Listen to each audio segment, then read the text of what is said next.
Grounded 2 throws a lot at you, deadly bugs, brutal ambushes, and chaotic group fights, but sometimes the best answer isn't stealth or strategy. Sometimes you just need to pick up the biggest weapon you can find and start swinging. That's where the Beserking warrior build comes in. What's up guys, my name is Fervor, welcome back to the channel, and today we're diving into a raw powerhouse setup built around the Greatsword. This is all about overwhelming your enemies with sheer force, big hits, faster follow-ups, and the kind of survivability that lets you take damage and keep pushing forward. Whether you're soloing labs or charging in as the front line for your team, this build turns you into a juggernaut.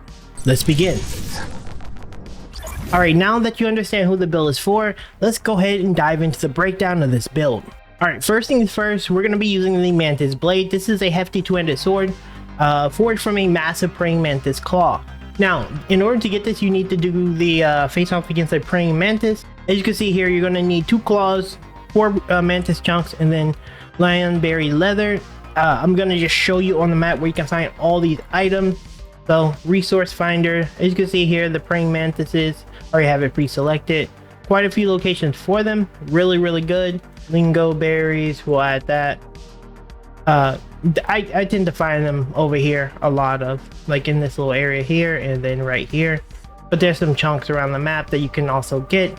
Now, unlike many other weapons, this one doesn't actually come with any inherent buffs. It's a cool weapon, it just does a lot of damage, it has insane amounts of stun, and it's just overall a good weapon that you're going to want to use because of just the raw balance. It will stun things, it will crit things a lot. It's just a weapon that's going to brawl really well, and yeah, it's pretty straightforward and fairly easy to get if you can slay a mantis. For our armor set, I think to no one's surprise, we're going to be using the Weaver Hood set.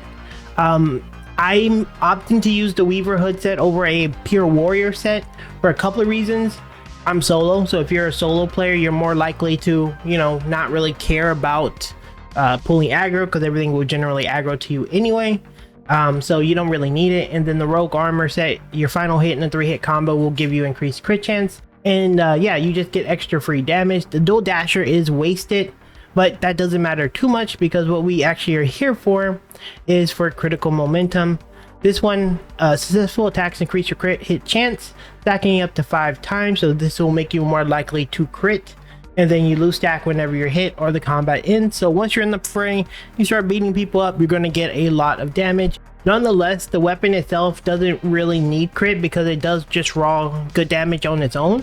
So it doesn't matter too much, but nonetheless, it's still, worth getting in my opinion. And then we're going to be using the astonishing acid. This one can be easily crafted. I'll show it here. You just need acid glands, sap, as well as larva spikes. These are fairly easy to get. And this comes with finale damage. The final hit of your 3rd hit combo does more damage if it crits. Because you're going to have increased crit on that hit, you're going to do a lot more damage, which makes it pretty damn nice. So we're going to be using astonishing acid. Alternatively, you can use the Mantis Trinket. I don't have it yet, but I don't really like it. I mean, some people like it, but what it does is it gives you 25% increased crit chance whenever your health is lower than 20%. I think that's way too low of a health threshold to justify the crit. And I feel like I kill things with just raw damage enough that it's not really that useful. So you can do that at your own risk, but it's going to take you, on average, they have a 4% drop chance, so you're going to need to kill 20 mantises on average to get it. So just keep that in mind if you want to go with that setup.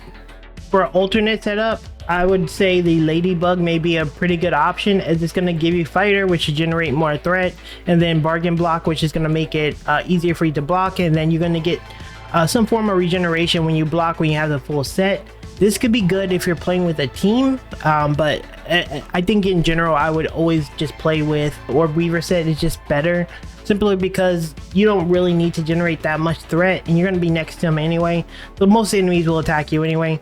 And then with the Weaver set, you're just going to deal more damage. I think the value is just having more damage in this situation versus trying to tank it up. But again, you can kind of do whatever you want here. Just an alternate suggestion in my opinion. This could be okay. For our mutations, this is going to be pretty straightforward. We're going to have Blade Master.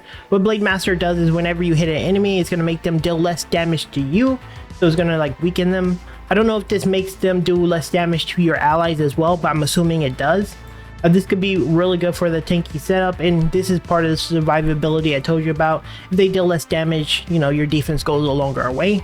So this is really big. We're also going to be picking up Parry Master because Parry Master is almost mandatory in most builds. You don't really have the best blocking capabilities with the setup, and I think just having Parry Master is going to be best for your damage. And then we're going to get Frenzy. Frenzy is actually pretty big. You're going to deal increased damage whenever you hit with melee attacks. It will always trigger rage no matter what. And then you're going to start regenerating health while in rage. The biggest problem with this is it's going to make your parry timing a little bit harder. But it's fine, you're pretty good with parrying here, so Parry Master with this, you should be more than good to go. And then with Blade Master reducing their defense, you're going to be pretty, their offense, you're going to be way more defensive. You can stay in the front line. Now for the last one, you can either go with Natural Explorer or Cardio Fan. I kind of swap between these two because I think they both have their value. Natural Explorer is just a little harder to get done because of the points of interest. I'm still struggling with this, but the MS is like really good. So I really think the MS is really nice just to get into the fight much easier. Or alternatively, just grab some type of resistance to whatever you're facing, and that could work really well if you're playing with a team. And there you have it. That's the core of the Beserking Warrior build. It's brutal, relentless, and surprisingly flexible once you get it rolling.